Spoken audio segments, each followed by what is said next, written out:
So if you feel like spoiling yourself one night and staying in a Parador, this is the one in Santo Domingo, which is very nice. It's an old pilgrim hospital. There's something on the board here that describes it. So that's from the end of the 15th century. Very nice inside. It feels a bit plush, to be honest, to be staying in here as a pilgrim. But we'll go and have a quick look inside.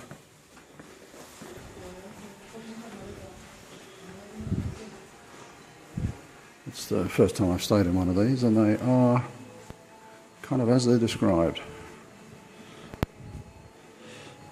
It's like staying in a museum. Rooms are very nice. Breakfast was very nice. I think it's nice to do one of these if you've never stayed in one, but I'm not sure I'll do another. Don't really feel like a pilgrim staying here.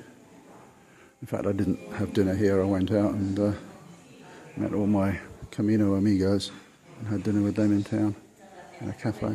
But it was nice experience. This kind lady's trying to get me accommodation sorted out for tomorrow.